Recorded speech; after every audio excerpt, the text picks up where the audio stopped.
Hello, everyone. It's Christine Marie Mason, your host for the Rose Woman podcast. I have 1,000 things that I want to tell you about in this episode. Lately, I've been in a deeper and deeper dive on eco-psychology, as usual. And as I was reading a really important text in that area, there's a conversation around the over-psychologizing of our culture. How we throw around labels and diagnosis as if it's not a thing, like just a casual conversation, like she's bipolar too, he's a narcissist, etc., etc. And, without really a clinical understanding or definition of that for most of us. We just notice these patterns in humans that are difficult and confusing and somehow missing the presence, attunement, connection, empathy that we long for. So I started giving some thought to that. And of course, because this is a science and research-based show, and it's not just personal narrative and poetry, no offense to that, I wanted to know more. So I started looking at the impact that a worldview that says you're an isolated individual might be having on this sort of outbreak of narcissism, this perception that people are in it for themselves. And are those things correlated?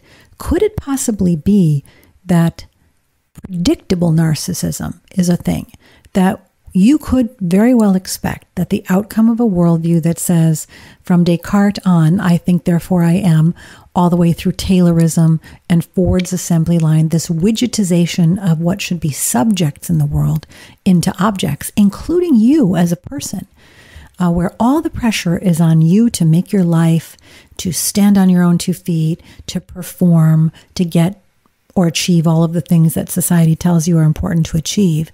What if that very pressurized worldview is in fact the reason we're having this spate of very self-absorbed and unempathetic people in the world?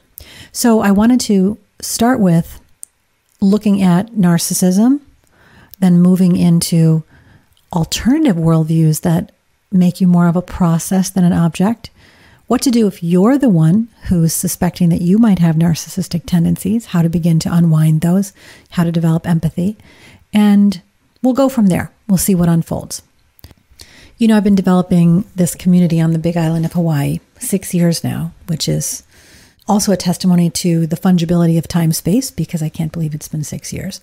And it's been through a couple of iterations. A few years ago, in the beginning of COVID, we decided to move from a retreat center atmosphere into a more residential atmosphere where people would come for a year or 2 years and they would live. So the minimum stay was 3 months, and we recruited our first cohort of people. And they were quite impressive as individuals. They had a lot of skills in the healing arts, very educated, brought a lot of energy, enthusiasm, beauty. They were kind of like sexy, fun, musical. So we had very high hopes. It might as well have been a reality show, because the lodging that they were in had 4 bedrooms, 2 bathrooms, and a shared lanai space, a shared outdoor kitchen, and access to the full use of the property, which was gardens and ponds and event spaces. And they were really intent on coming into coherence together, like staying attuned to each other's emotions, getting to know each other holistically, getting to know each other's gifts and challenges. And within 8 weeks of the start of the community, you could already see that there were going to be personality conflicts, particularly in the areas of authority, like who was in charge. And this started right away begging the question of, is there hierarchy? Like, hierarchy is so embedded in us. And I know we've discussed this before, the difference between a dominance hierarchy, authority over, based on position, and a competence hierarchy where you deeply respect someone for their skill set, their mastery, and their knowledge. And in a competence hierarchy, or in a competence web, let's say, not even a hierarchy, we're always looking for what gifts people have and how we can magnify them, and how everyone is able to find a place to land, to play their role, to express their gifts. And how you make room for everyone to do that, and that everyone is a unique emanation of creation, and one has value. And in a dominance hierarchy, you take the opposite position. It's that some people have more value than others, some are more advanced, and you should just do what I say you're going to do. Follow my process. It's not a very collaborative model of living.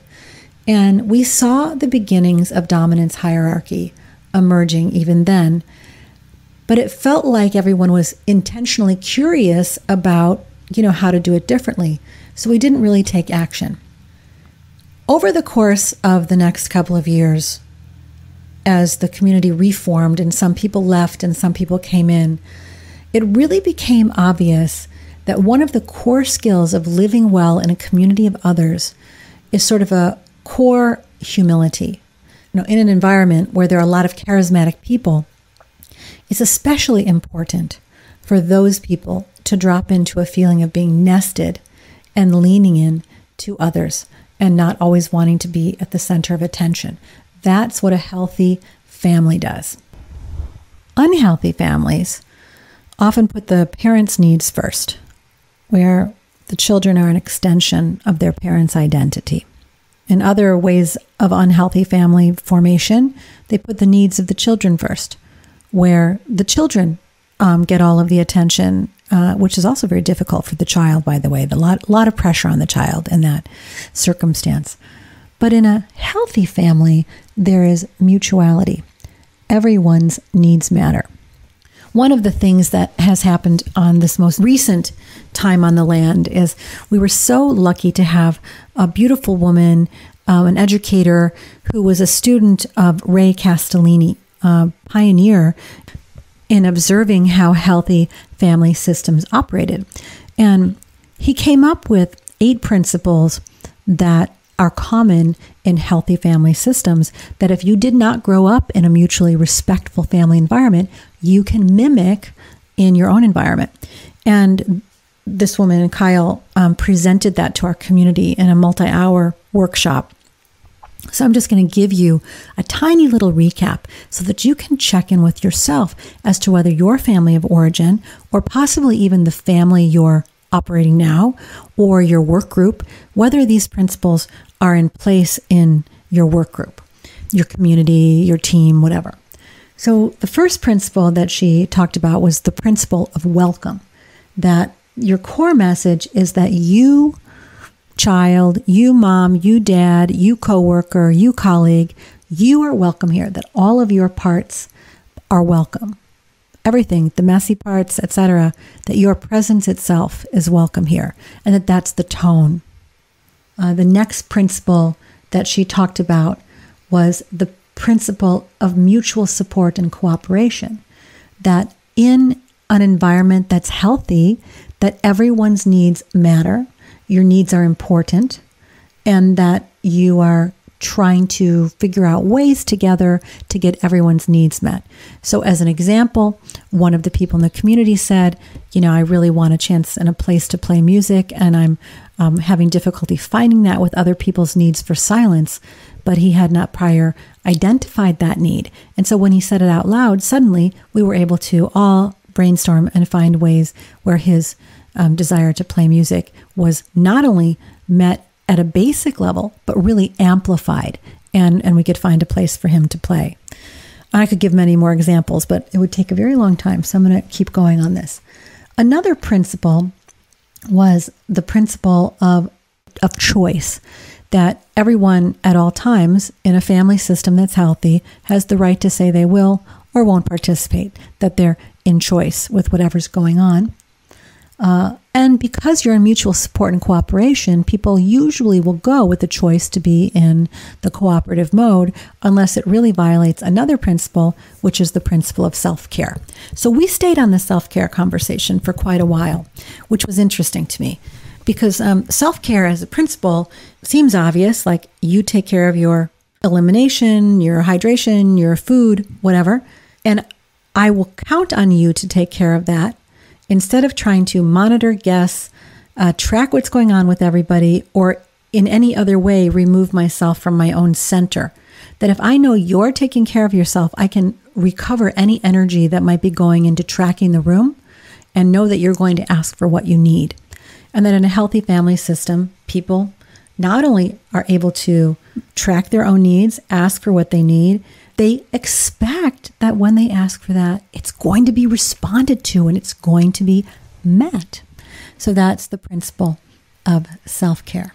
And then correlating to that is the principle of the pause. That at any moment in a family system or in a harmonic group, that someone needs a moment to integrate in real time something that's just happened, they can say, I need a pause. And that can pause you on a moment that's really wonderful and amazing and you just really want to feel. It can pause you in a moment when you're starting to get triggered and you're getting upregulated. It can pause you in a moment where your alarm bells are going off and you want to feel into what's coming up for you. But the point is that if you are able to stop yourself in the course of something like this and create a moment of pause, feeling, you integrate in real time and you don't have to go away from that interaction and integrate later on your own. You're actually met and welcome to slow down, bring your awareness into the group and integrate it in real time. The next principle, and we're getting to some very targeted ones, is the principle of brief and frequent eye contact. Now, this might seem very tactical compared to some of the others, but in this way, this is how children in general feel that things are safe. You're co-regulating each other by quick glances at mom and dad's eyes. Dad and mom glance at the child, they glance at each other, and that when people are making short and frequent eye contact, that they can co-regulate and self-regulate. And also you're keeping sort of a pulse on the emotional tone of the room. This is a really big deal in a phone-addicted society, that people constantly looking down at their phone. The neuroscientific impact of that, the feeling impact of that is that you don't feel attended to, attuned to, felt, or seen. And so we really need to become more mindful when we're in groups or families about leaving that device in a drawer, in a pocket, or if you're going to pick it up when you're in space with someone else, even saying, I'm going to look at my phone now, I have to check something, so that it doesn't feel like an attention departure or an abrupt departure from presence with the people you love. A seventh principle is the principle of touch and contact, leaning into one another, petting, holding, hugging, showing basic physical affection. And then the last one is, and this is kind of a variation on respect, the principle of confidentiality, which says that I respect you enough not to tell your story, not to share your narratives, not to share your images without your express permission. That's especially important for parents towards children, because children's stories are often shared by their parents without permission. So your child's not an object. Anyway, so we asked the community, and I'm going to send you a link to this presentation if you're interested, or at least to the principles of this presentation. So we asked the community if they would be willing to dwell in the experiment for the next 30 days of living out those principles. Welcome, mutual support and cooperation, choice, pause, self-care, frequent eye contact, contact and touch, and confidentiality. And they said yes. And within a very short period of time, wow, impact was immediately felt. You saw people beginning to amplify each other's gifts, speak more clearly about their comings and goings, be more attuned to how their sudden comings and goings impacted others. Very powerful. So then another thing that we did was our friend Michelle, or AKA Infinity, who's living here, suggested that we add to our team, our attunement practices as a group, secret angels, which is a little bit like secret Santas. And that you would pull a name from a hat, and then sometime over the course of the week, you would do a gesture for that person that felt very loving. That was based on things that they'd already articulated they wanted. So kind of a pay it forward, gift it forward feeling. And this dropped the whole group into a playful sense of, wow, how do I delight another person? And this got me thinking about one of my most favorite things to do in the whole wide world, and that is to play the loving game. And playing the loving game has been on my mind and heart a lot lately, not just in the community and in my family, but in my relationship. And when I'm partnered, playing the loving game is my 100% favorite thing to do.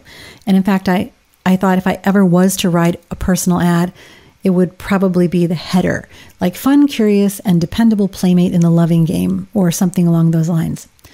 But the loving game does not have to be considered only in the context of primary relationship.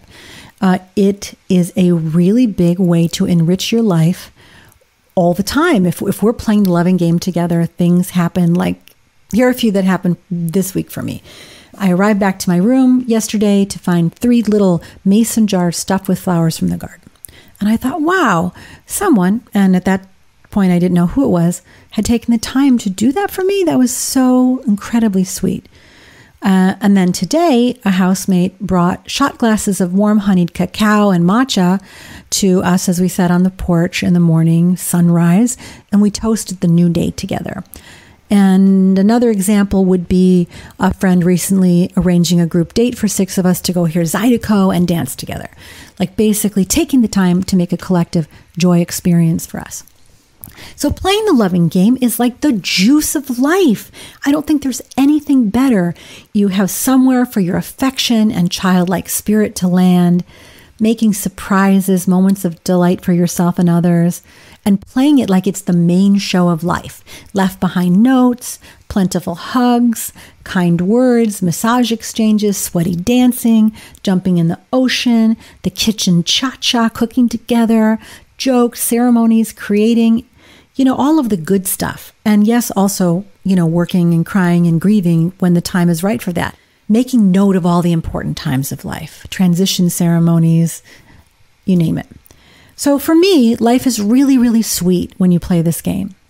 And when you wake up, you might think, what kind of cool stuff can I do with my person or for my person? What kind of small gift or nice thing can happen today? Or do I want to make a plan for an important date with them and prioritize them and just keep them top of mind? And in this way, because the other person is also joyfully doing the same thing, or your other friends are, or your community group, that this becomes kind of a culture, you enter into this sweet spiral, this mutual spiral dance of acknowledgement and seeing and playing. This has evolved for me over a long time, like where working used to be the core activity, and then long time after that came the playing. But now it goes a little bit the other way.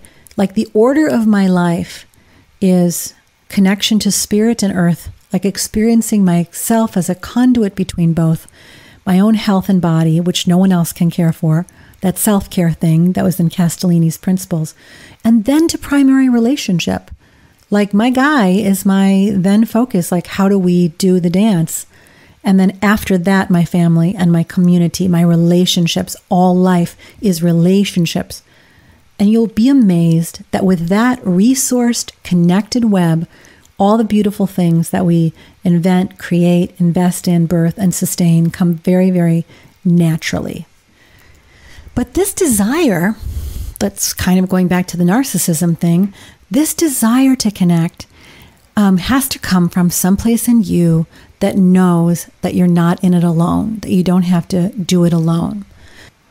I could get into all the statistics on American loneliness, or how upregulated so many of us have been our whole lives, just trying to paddle madly beneath the surface, and what it feels like to drop down into deep belonging, and the connection between losing this obsessive focus on the self, coming down into playing the loving game, learning once again how to live in family and how to live in community in a way that is deeply respectful, and then to unwind the learned and predictable narcissism of our times, which is frankly exhausting, both to witness, to feel, and to experience.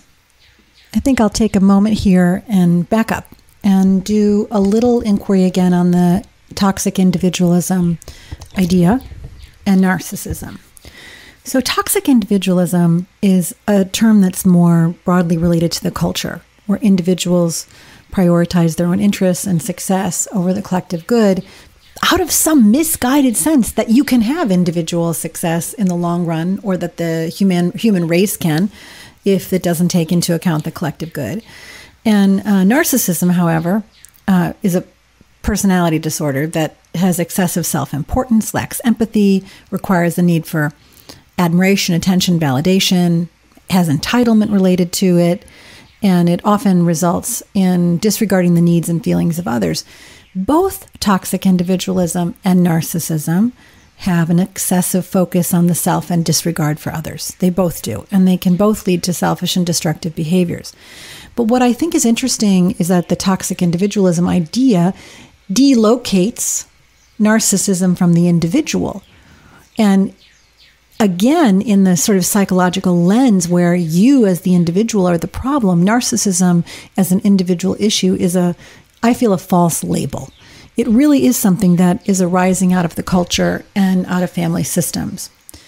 I mentioned before that this Cartesian concepts like emphasis on individual autonomy and self-reliance have contributed to this broader toxic individualism, this cultural context that values self-centeredness and individualism over cooperation or concern for others. It's not like it's a direct relationship, but think about this. There is absolutely nothing that you have created in your life or that I've created in my life that hasn't stood on the shoulders of everybody who's come before me. Whether it's in material science, philosophy, ideas, laws, roads, mechanical engineering, like I am an iteration in a process of life. And that is the same with my DNA, my epigene, literally all of the genetic evolution that has preceded me to make me a more intelligent, productive, wise body, mind, heart system. All of that I rest upon. I'm not a thing. I'm not a single object. I am a process in the mind of creation, and I'm utterly dependent on the rest of creation for my life. So all I can hope for is to offer something new, a new lens, a contribution to the future evolution of the culture or the physical embodiment of humanity. So it's also, the Cartesian worldview that says we are separate is also at the root of what is wrong with our relationship to the earth. So Descartes comes out, and imagine the time that this is arising in when, the individual doesn't really have a voice. That it's the time of kings and nobles and things like that in many cultures. We're not really talking about land-based, earth-based, tribal cultures, because those were sort of more naturally oriented to the way humans are built, how we're built to live. But in the context of a Western culture, there was a need to break free and put more value on the individual, but the pendulum swang a little bit far. It swang to the point where we got the American cowboy rugged individualist look, where you have all of your own skills and resources to survive in a hostile environment. You have the lone superhero story, where you have this powerful, self-sufficient figure who saves the world single-handedly, the plot of most Hollywood movies. Sorry, men, that you had that handed to you, individualism, self-reliance, and independence to the point of it being poisonous. So these qualities are admirable in a lot of contexts, like they help me own my life. I do what I can do, but I also know when to lean into the field to contribute and to ask for help. But when it gets a little bit sick, these Cartesian worldviews, cowboy culture, and superheroes contribute to a cultural context that values self-centeredness, that values and amplifies narcissistic tendencies. And frankly, all of the research says that people who put a lot of attention on themselves are just not happy. That the need for constant validation, the need for attention, self-promotion, bragging, boasting, all that validation gain is a recipe for feeling anxious and insecure. And the narcissist becomes dependent on the need for the approval of others to feel good about themselves. And they also struggle to form one of the most predictable happiness indicators for being human, which is long, deep, meaningful connections with others. Because instead of feeling the deep sweetness of relational connection, of playing the loving game for its own good, they tend to view people as objects to be used for their own benefit. And that's very isolating and very lonely. So to the extent that self-centered activity, narcissism, can create temporary feelings of pleasure or satisfaction, it doesn't create happiness.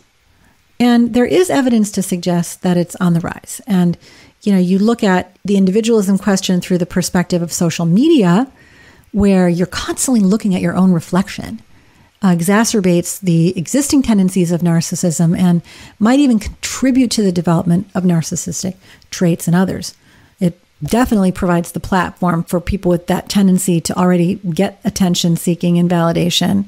It allows you to curate and share and idealize your life that gets you away from the reality of life. The reality is that we have experienced a lot of things in our life that are, even on the daily, not so pretty to look at. So, the social media curation.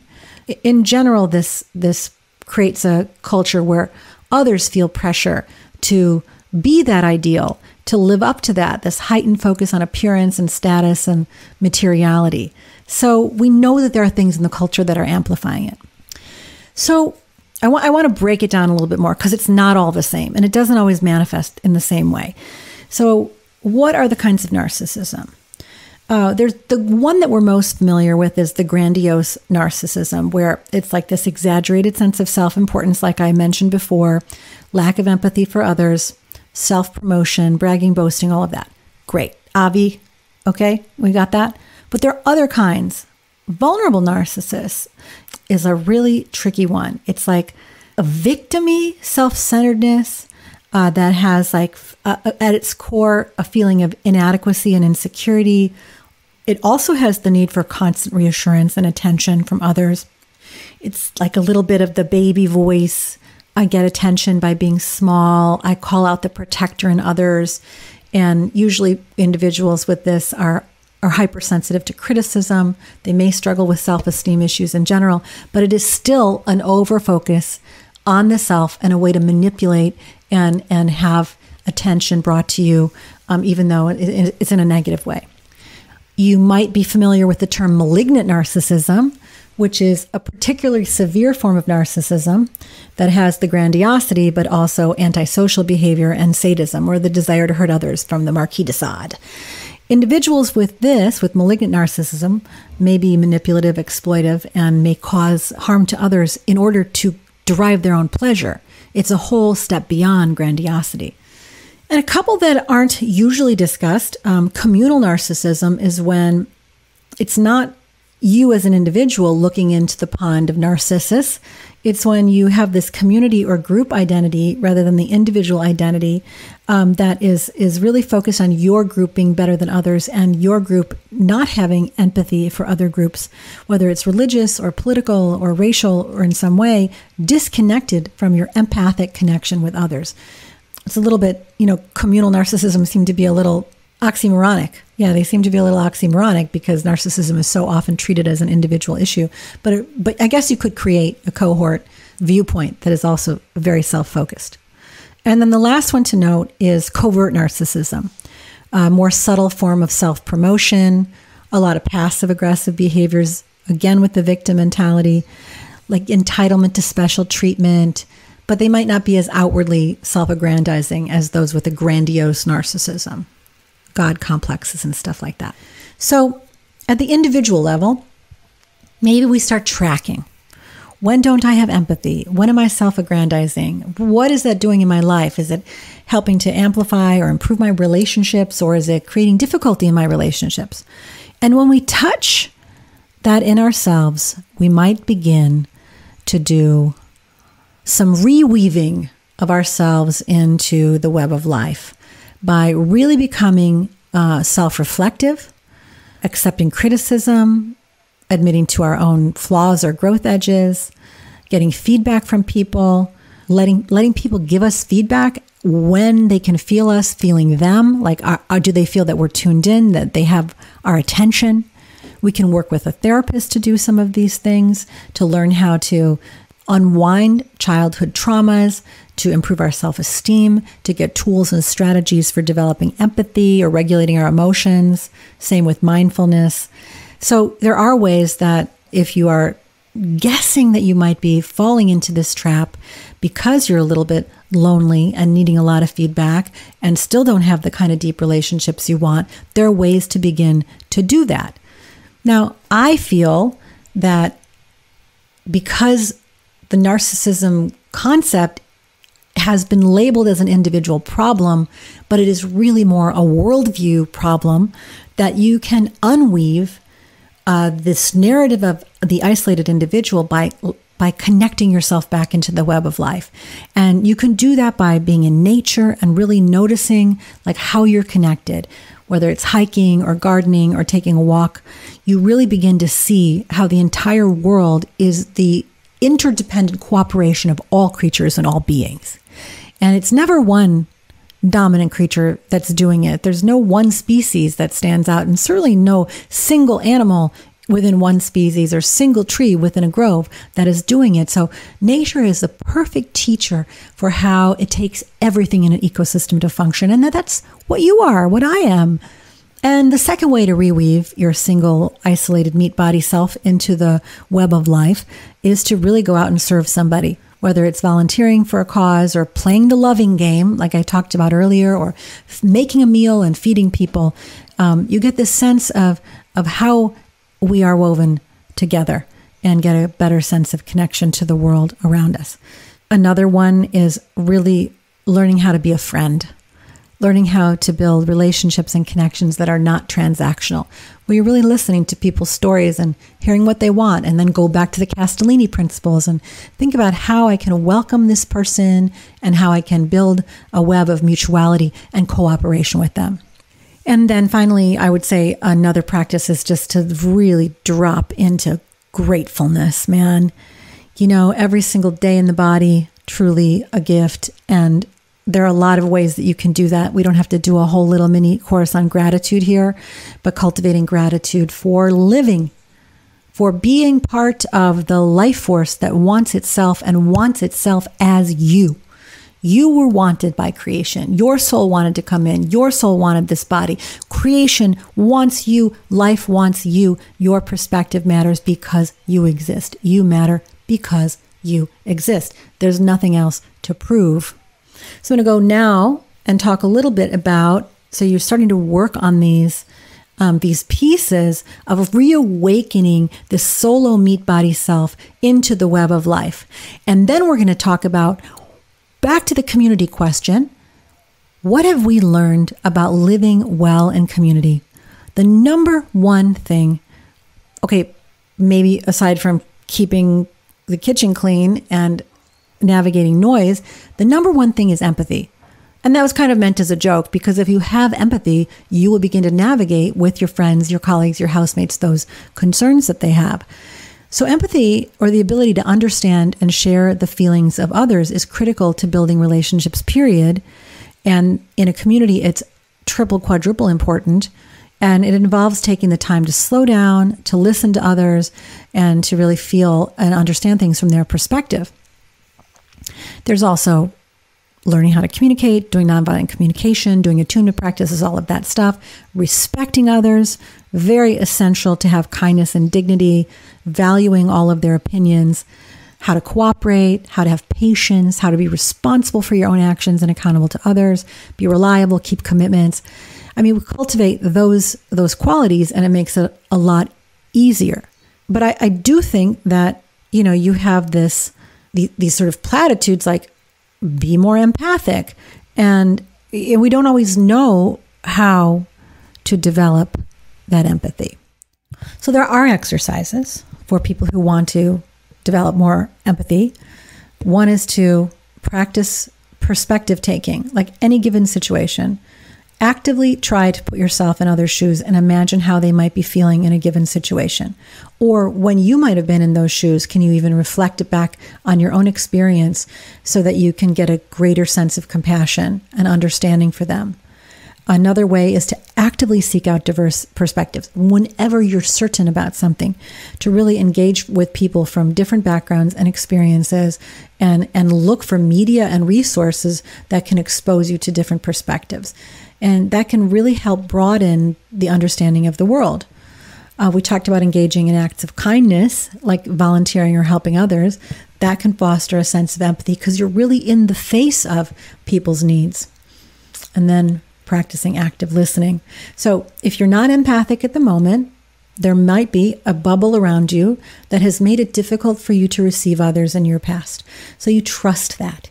Wow, it's been difficult for me to feel others. I have not, as a young child or a young person, really learned how to do that. It's been much more beneficial for me to bubble myself up and protect from feedback, from the feelings of others. Criticism comes with feedback maybe, or unneeded information. It's overwhelming for me. So if you lived with and grew up with a narcissist who was often objectifying you or criticizing you, and you developed a response mechanism that created a seal around you and you can't take others in, then we slow down until we learn how to feel. Okay, so there's a lot of self-helpy information in there. So let's back it up to a much more metaphysical idea. Who are you anyway? Last week, someone showed me that amazing photograph that's taken by the Deep Space Telescope of the Milky Way, where it shows the connections of the planets and the solar system and the patterning in there, and then an image of the known universe with all of the galaxies in the universe, and then an image of the human brain and its electrons and its hotspots and its conductivity. And if those images do not look exactly the same, who are you? Are you an electrical conduit in the brain of a superorganism? Are you caught between the dimensions of the quantum biology and deep space? Are you an object, or are you a process in the mind of creation? If you do any of those deeper meditation practices where every time you find yourself having a thought and you ask, who am I? Who is having this thought? And your mind goes blank. It's a super interesting pointer to the fact that you are not your mind. The deeper you go into science, the more the mystery of who you are presents itself. And once you're in that mystery, man, it is nothing but wonder and humility in the sense of bowing down and kissing the ground and saying, I don't know what I did to deserve to be here, but it's pretty amazing, and what is going on, and just being in that learning. So on another note on Cosmos, I was in our garden, and I think that this might be the last story I'll tell on this subject of humility.